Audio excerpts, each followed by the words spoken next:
Good afternoon and hello, GovCon HR friends. Welcome to episode 28, the August 2026 edition of the GovCon HR Roundup podcast. Special welcome to any first-time listeners who are joining us today. My name is Joe Young. I am the founder and now general manager of the GovConPay division of isolved HCM, the only outsourced payroll and HR solutions provider focused exclusively on serving the government contracting marketplace. As always, we are joining you here live from the Tysons Corner, Virginia studios of BLC Digital Strategies, the immediate affiliate of Berenzweig Leonard LLP, and with the support of our producer, Mr. Todd Castleberry. Before we get started, as always, I do want to thank and recognize our sponsor, our friends from Berkshire Associates. Berkshire Associates is a leading HR consulting, workforce analytics, and compliance reporting firm focused transforming workforce data into actionable insights, all while reducing legal and regulatory risk and building fair and effective future-ready workplaces. So welcome to any Berkshire clients who are joining us today. Before we dive in, for any first-time listeners out there, pretty much everybody on here, I'm pretty sure knows these guys to my right and my left, but just in case. I'm kind of bland today, but you guys are kind of like styling. Seth is really styling. You both are. Yeah, I mean, that pocket square, I can't compete with that. I think it's living flower coming out of that. I don't know what the hell's going on. He watered it right before we got started. It's like, it's almost like, the FBI is listening in on our show here. With that jacket, you're going first. Oh, man. Lead it off. Take it away, Seth. Well, I'm Seth Berenzweig, co-managing partner here at the firm, partner in charge of Pocket Squares, and I help lead the corporate and transactional practice here at the firm, and it's great to see everybody again. Yep. And I am Declan Leonard, Seth's co-managing partner here at Berenzweig Leonard, where I also head up the firm's employment law practice. Before we got on today, we were talking about football. We're in preseason right now. And I'm thinking to myself, we show up here every month. Like, when do we need to find 3 people who are going to sit in for us for preseason for the roundup. We could get injured. Yes, we could. None of the commanders are playing. Jaden I don't think he's playing till second half of the season. By the way, talking about Jaden, if any of our mothers come on the set and start getting mushy, I'm just going to say it's going to become an issue. My mom will be texting you afterwards. No, yes. I don't know about you, but I'm afraid of my mom. Well, welcome everybody. Really excited about the topic today. Obviously, topic today is AI in recruitment and the HR processes. So obviously something very near and dear to my heart in the world that I'm in every day. But we have an alignment because of AI, and that we've got some things that have been cropped up their head from a legal perspective. So we're going to get into that today, which I'm really excited about. But before, we always like to address breaking news here on the Roundup. And from the SBA, there's been a lot of news in the SBA since the new administration came in that we've touched in over the past couple of years. But is some new updates with the SBA that I'm going to let Seth kind of touch on a little bit before we jump into our main topic at hand today. It's funny, Joe and I went to the Huntsville conference for the Space and Missile Defense Symposium, and the reason why I mentioned this just the other day is that we were I don't remember if we were in the conference hall or the hotel, but you just said, "Oh, check this out," and you showed me your phone, and it was a breaking news item. I was like, "Man, you just cannot get away from this stuff." So we actually were ahead of this news when we were on the set last time. Yeah, we talked about it, yeah. We did talk about it. We did preview it. But now it has been announced that effective on September 10th, we have the SBA's new 8A rule on socially disadvantaged qualifications. No more presumption of being socially disadvantaged, which is kind of a big deal. So it's really just a couple of days away. It's prospective. No identity groups will receive any presumption of disadvantage under this new rule. That is done. So that is really kind of a big deal. So Seth, up until this point, when people were applying to be 8A with the Small Business Administration, if they belong to a certain classification, nationality, or something, Right. they were given a rebuttable presumption that they were socially disadvantaged and therefore sort of on the fast track to becoming an 8A contractor. Why is it important to be an 8A contractor? Well, it's different now than it was then. But back then, like what was, I mean, it's kind of like the Holy Grail. Hey, it's all about the Benjamins. Listen, if people made legal use of the 8A program and they did it in full compliance with federal law. This is just for pending and future 8A applicants. So these folks, it's not retroactive. It is not retroactive. Yeah, that's important. And that's a big deal, and it is something to note. But it was something that was very common, and it just has a completely different face on it now. All the other elements of small business aspects still apply. So you still have to be a small business, and it doesn't change other parameters. But now the first applicants must show specific evidence that an identifiable group suffered discrimination or bias as a result of a governmental or entity's action, rule, or other practice, and they must self-certify that they're a member of that group and that demonstrate that they were themselves, quote, materially harmed by that discrimination or bias. Example, a white male who believes that he was unlawfully discriminated against because of improper DEI activity can now be protected under these new rules. So there are certain contracts, as we all know, and hopefully most people listening here know, that there are many contracts that are set aside for 8A contractors, government contractors, been going on for a long time. And it is a hefty part of the contracting process. And it's not just on the prime level, but it's also subcontractors. Sure. You need to staff a certain level of your subcontracts, depending on the contract, with 8As that qualify. 23% was always the number in the rule, right? 23% of the spending. Yeah. So now what you have is, that's why this is so seismic, because now what you have is when you're getting into government contracting, if you're a government contractor out there that otherwise qualifies as a small business, what would you be asking yourself? Like, if you were shut out of this system for the last decade or two, what now would you be asking yourself? Well, you could be pointing to the old 8A program. Yeah. You could be pointing to that and saying that was the institutional practice, and that I was thrown out of eligibility or prioritization because of that program, because of how I look. Yeah. So I think you're going to see a lot of really interesting cases coming down the pike here. Yeah. The evidence almost writes itself in a way, because all you really have to do is pull a bunch of old procurements where you, as a white male, would not have otherwise qualified for it, and say, I was specifically discriminated against because of what the administration calls unlawful DEI activity or unlawful affirmative action policies, and therefore now you join the table as an 8A. Now, what's ironic about it is, since it's not retroactive, you're going to have all of the existing 8As prior to September 10th still in the system, and now you're going to have presumably a lot of the ones that have been excluded to date. And so you're going to have, in my opinion, some massive competition for 8A work. And cross-fighting. There was a case in the 23-24 timeframe, a decision of Ultima Services versus Department of Agriculture, ruling that SBA's previous rebuttable presumption for socially disadvantaged was unconstitutional.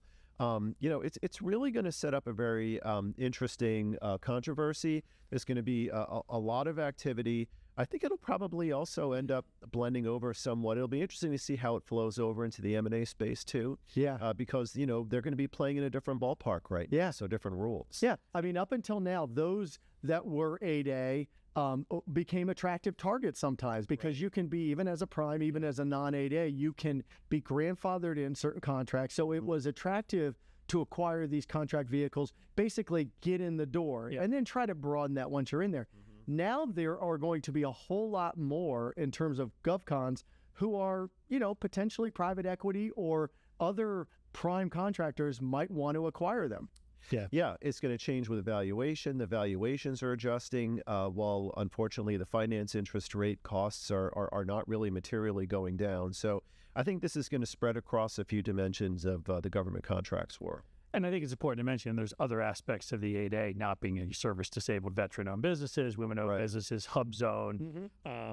As we've seen in this administration, the frontal attack on DEI and anything that looks and smells like DEI, obviously, is having a big impact on this specific category. And the administration is by the way, the administration is very kind to the vets community. Yeah. So the things that we're talking about are not of equal force when it comes to the SDVOSB. Yes, and I know we're spending time on this, but it's so important. Yeah. We're going to jump to AI next, but it's really important. Just a couple of other aspects. I think about Seth, our colleague who heads up our bid protest division here at Stephanie Wilson here at Berenzweig Leonard. I mean, if you think about it, you're going to have this group that's now post-September 10th 8A and the pre-September 10th 8A fighting against kind each of other. fighting against each other and raising these issues of lack of qualification under the 8A program as a potential ground under a protest. So it's interesting. And then the one other thing I just want to point out is, look, this is being driven by a current administration that is coming up on the midterms and is basically at the halfway mark. Right. And so you can imagine that this may not have the longest shelf life, just depending on what happens in the next election. Who knows? It's the continued whiplash of what government contractors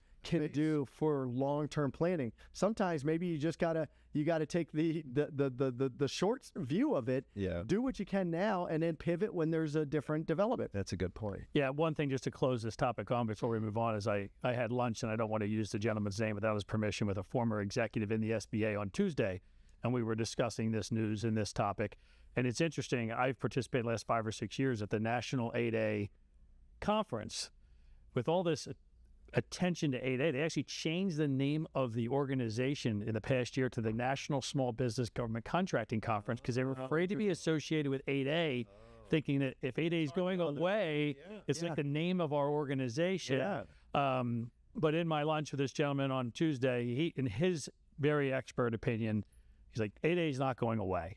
Which is so interesting. You know, 8A is not going away, but that was just the reaction, even almost like knee-jerk, too. And he even said, I was not happy with that change in the name. Because so he thought it was true reactionary. But you would have thought that the administration would just say, we're doing away with, we did away with DEI, we're doing away with the 8A. Instead, what they did was they kind of flipped it on its face, and now it's arguably broadened, especially without the retroactive effect. So anyways, we could talk for hours about this. I suspect this is going to be a seismic change going forward as we get to the end of the year, which is really at the end of the government's year is coming up about a month away from now. All right, now let's get back to our regularly scheduled program. Where our HR professionals really came to hear about, let's talk AI. So, I mean, just at a high level, Declan, I'll talk a little about, what are some of the latest HR developments with AI in the workplace? I mean, AI is everywhere, obviously. Everything that we're doing, we're touching every product, every solution, but obviously there's been a lot of things happening and some repercussions to that. So, from a high level, let's start there. Yeah, no, I mean, AI has definitely permeated so much of the HR function just generally, and I would say when it comes to government contractors, even more so, because unlike traditional commercial businesses who tend to go and hire on a more gradual basis, we're going to hire, we need, 3 employees over here and 3. Government contracting, you can double your workforce in one contract, and you usually have a few weeks to ramp up. You've got to understand that most government contractor HR departments run pretty thin. I mean, they just run thin. And so, and they do great work, often they're looking for tools and overworked. And so AI is the natural, sort of life raft, I guess, for them. They use it for all kinds of things. Resume screening is an obvious one, but, recruiting, finding very specific employees, such as ones that have unique niche clearances, things of that nature. And then even when they're on board, tracking progress, promotions, those type decisions. So it's fair to say that AI really has permeated so much. Yeah, and although we're seeing it permeate into all across elements of the organization, you are correct. I think where we've seen the earliest adoption in the HR process of AI has been around the recruiting, the applicant tracking functionality, tools that are utilized to do that. And not surprisingly, it's the use of AI in those tools where obviously there's very strict rules around discrimination and hiring that people have run into some issues, and now we've had some cases. So, walk us through, Seth, there's a couple of marquee recent instances of cases out there that have really put the spotlight on AI in this recruiting and hiring process. Yeah, you knew that this was coming down the pike, right? Yeah. And it's a very helpful tool. It's a very powerful tool, but you need to be aware of the risks. No tool is perfect. There have been a number of cases that have happened just within the last couple of months to be aware of, and we don't have enough time to cover all of them. But I'm going to select three. First, in February of this year, DOJ reached a settlement with a company, Elegant Enterprise-Wide Solutions, a Virginia IT company, which addressed allegations that they allegedly violated the Immigration and Nationality Act when it imposed AI-generated job descriptions that included citizenship status as a selection factor, including language restricting consideration only to applicants with H-1Bs or H-4 visas. Again, this was AI generated. It's something that can be a very powerful tool, but they were pressured to reach a settlement with the Justice Department. And Seth, if I could, I do just want to pause. This issue for HR folks out there is a really big issue that sometimes is overlooked. We've talked so much about DEI over the last year or two, really, and people are always looking for that aspect of running afoul of the administration.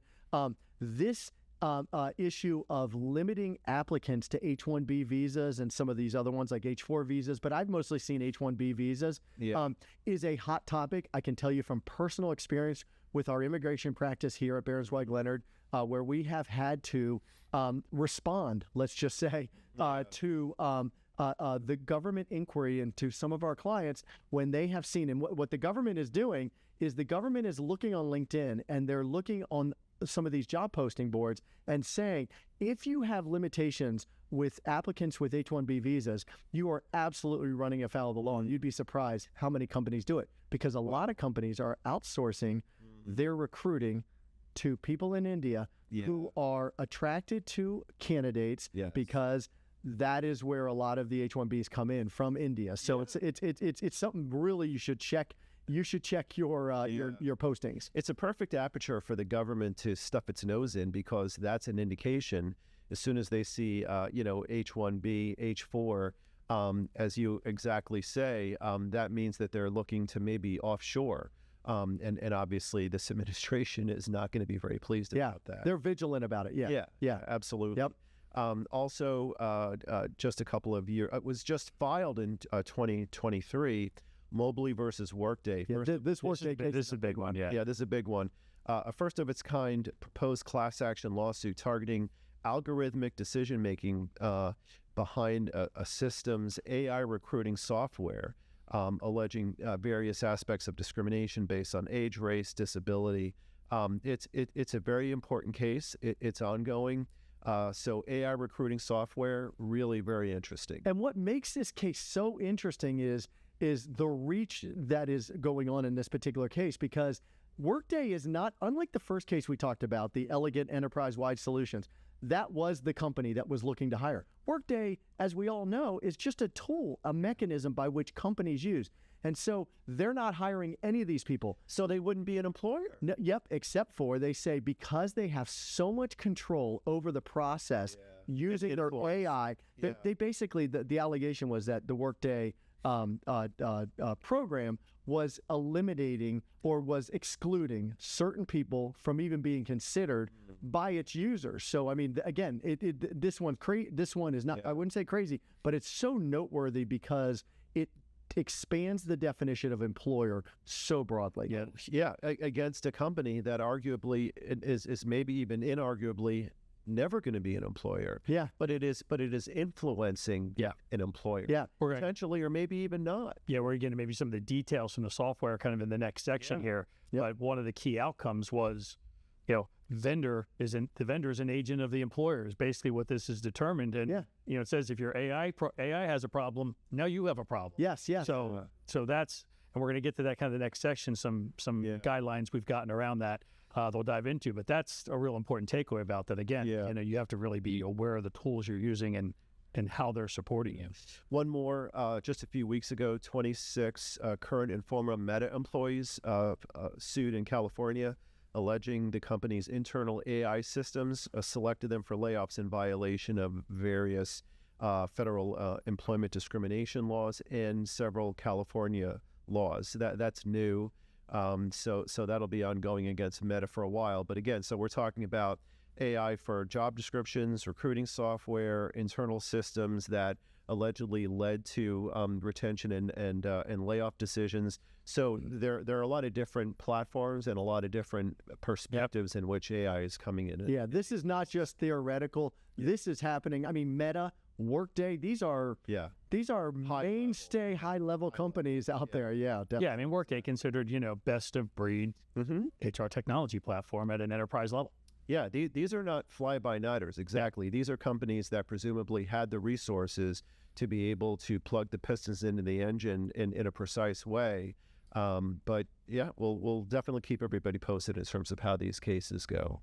So with that as a background and the risk that's now being identified, Declan, we don't want to, scare the listeners away. Or that's what we all away from. That's what bringing the FUD, fear, uncertainty, and doubt. You guys, that's just like a horror movie. Yeah.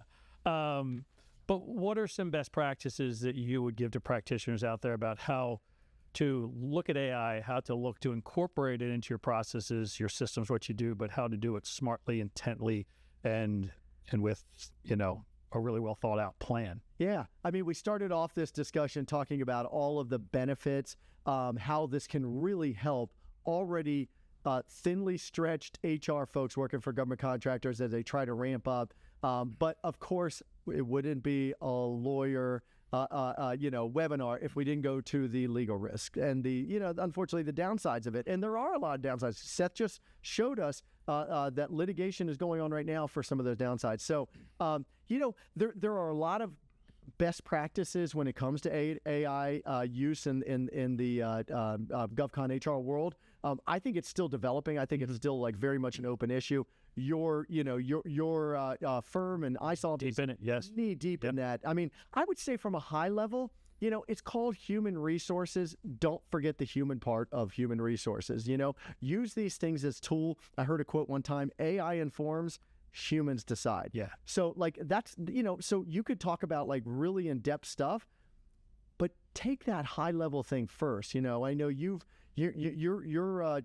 company has platforms that are very much geared towards this human element of oversight. Yeah, and as that is a lead, and I'm as you said, we have these platforms in preparation for this. Blessed to reach out to our leaders in this area. Shout out to Heidi Barnett, president of isolved Talent Acquisition, and also Bridget Flegel, who's the VP of Product Management. Yeah, they're both knee deep in this. And I shared with them, hey, we're having this podcast.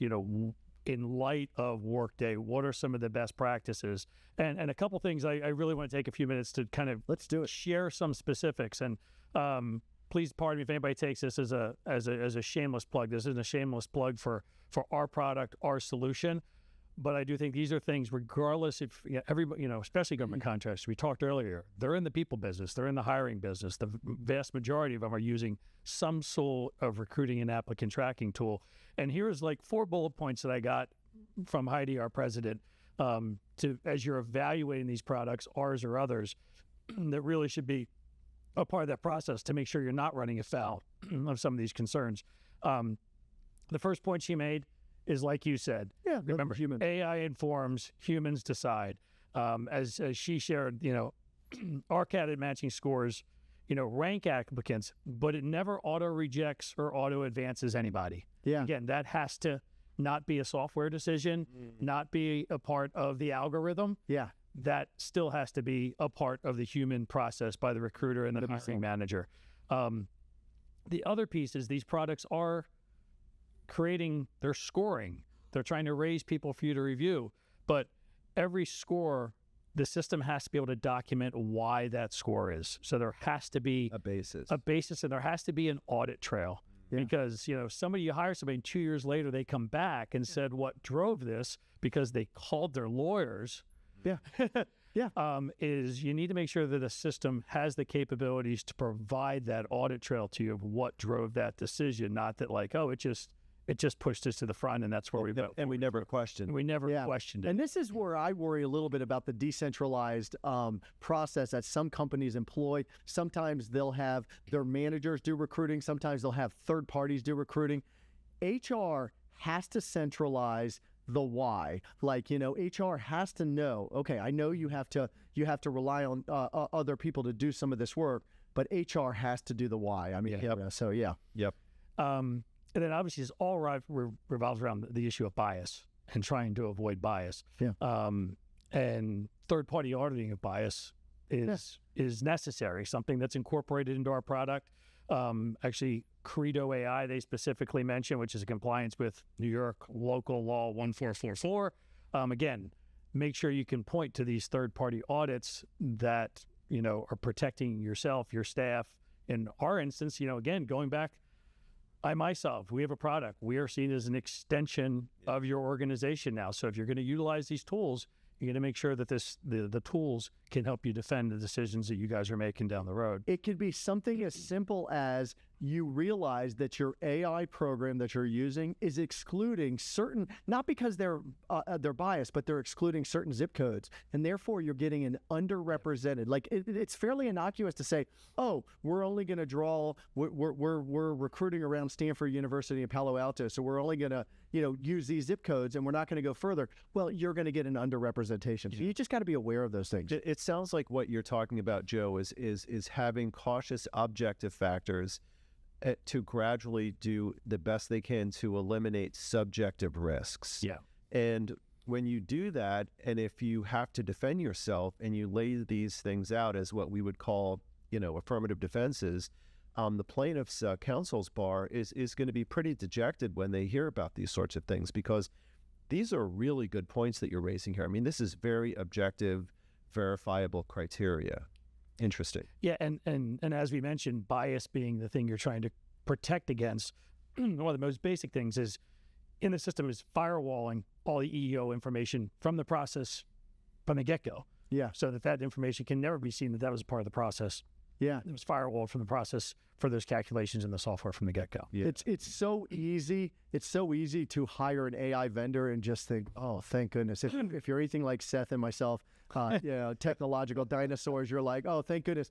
We're free from this because we're technological Neanderthals. Yeah. And unfortunately, that's going to get you in trouble, because if you don't understand how it works, that's going to be problematic. So a great final line that I think sums that up completely is, it is a tool that clears the path for human decisions rather than replaces it. Yeah. I know I think that's a great way to kind of sum it up. Is it's a tool.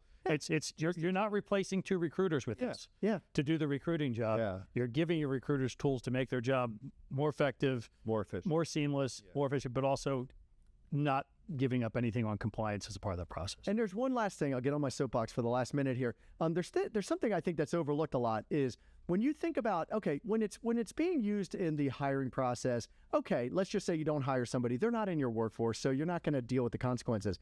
If you're using AI for things like promotions and things of that nature, there is a morale issue that you have to take into account that I think is sometimes lost in a lot of these discussions, which is if your workforce thinks you're making decisions as managers, as supervisors, as owners, because of some program that you purchased, like that's a very inhumane, very demoralizing. Yeah. So if they don't have confidence and credibility that you've got you've got a handle on the process, you're using it as a tool to inform you, but that you're ultimately making these decisions, I think you've got a real problem on your hand from a credibility standpoint and a morale standpoint. Yeah. I would just close also by saying I think my AI tool on my phone says that we just landed the most popular podcast in America today. What? Well, AI is never wrong. Congratulations. AI is never wrong. Of course. We broke the internet with our discussion. We broke the code. Thank you, Claude. Yes. Whoever your favorite AI tool is. But great discussion, guys. I know we were kind of at time here. We hope this was helpful to our listeners out there. This is an important topic. We'll continue to update on this topic. And I do think there's even a broader conversation, maybe working with a podcast, because I know we did, for those of you in DC, maybe joined us in our HR forums, we did a whole dinner once on implementing, do you have an AI policy? Yeah. for your employees, like what AI tools can they use? Yeah. What can they use it for? I think that's a whole other issue that I don't know how many organizations out there have tackled that yet as far as rolling out official AI policies, but that's for another day and another roundup. But again, thank you everyone for joining us. We hope you all enjoy the remaining days of summer, the start of football season. There you go. We will see you again on our regularly scheduled time in the third week of September. By that time, maybe we'll have a sense a couple weeks in of the football season and where things are. And much like football, when we decide the topic, it's usually an audible. So we would touche, likely an audible. But thank you so much, everybody. Thanks for joining us. Enjoy the rest of your summer. We look forward to seeing you next month. Take care.